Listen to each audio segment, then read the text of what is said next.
Welcome back to Cooking at Home with Mrs. Taco. So last time we made some delicious fresh pico de gallo. Today we're gonna make some guacamole. So let's say you make pico de gallo to watch your favorite sport and snack it with your favorite chips, but you have some leftovers. What are you gonna do with it? You don't wanna keep eating the same thing, right? So we're gonna make some guacamole with those leftovers. So I wanna say it's about 2 cups of your fresh pico de gallo. I liked my pico de gallo a lot. Don't forget, it's already seasoned, flavored, it has some lime juice, it has everything we need. Fresh avocados, delicious, right? Just gonna cut them. This look amazing, this one is. Can I give you a secret? Make sure it has this little thing right there. So if it has it on, the avocado is still gonna be green. If it doesn't have the stem anymore, it's gonna be dark. So make sure you check it. Let's see if I'm right. There's nothing better like good avocado, especially with how expensive they are at the store. They're like $2 for an avocado. I know. All of them look beautiful. So we already have our pico de gallo from our last session. You know, fresh tomatoes, serrano peppers, jalapeño peppers, red onions and white onions, cilantro, lime juice, pepper, and salt. So now we have our avocados here. Ooh, we're missing one. Let's cut it. Look, still has a stem. Open it. Delicious, beautiful. I love avocados. So good. Love when my avocados are that green. Came out perfect. Look at that.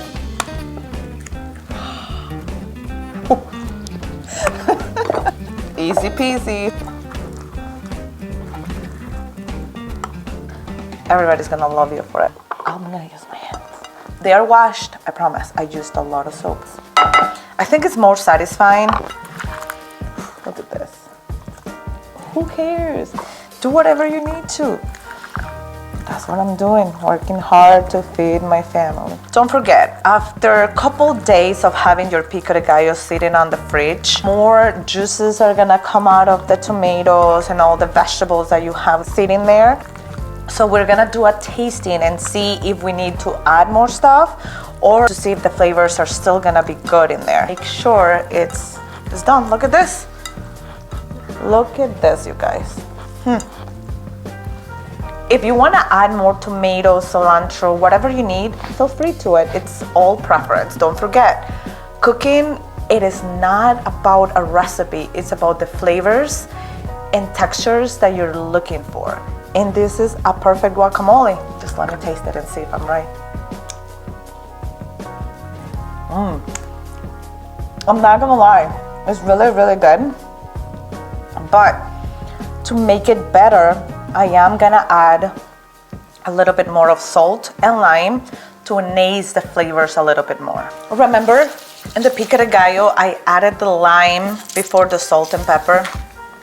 You might be questioning, why does that matter? It does matter because on the pico de gallo, you wanna make the tomatoes and everything wet for the salt and pepper to stick better and move a little bit more. On this case, we're gonna use the salt and pepper first. We're gonna finish with the lime.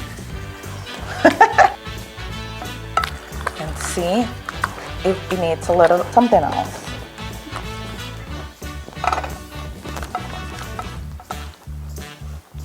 But I love trying it with my hands. It's good. It's getting there. Just needs a little bit more lime. And I think this will do it. Let's see.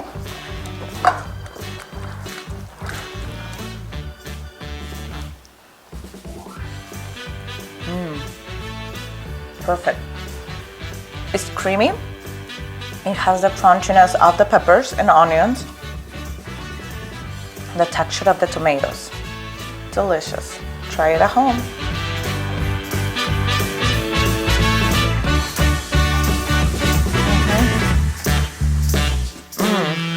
So good.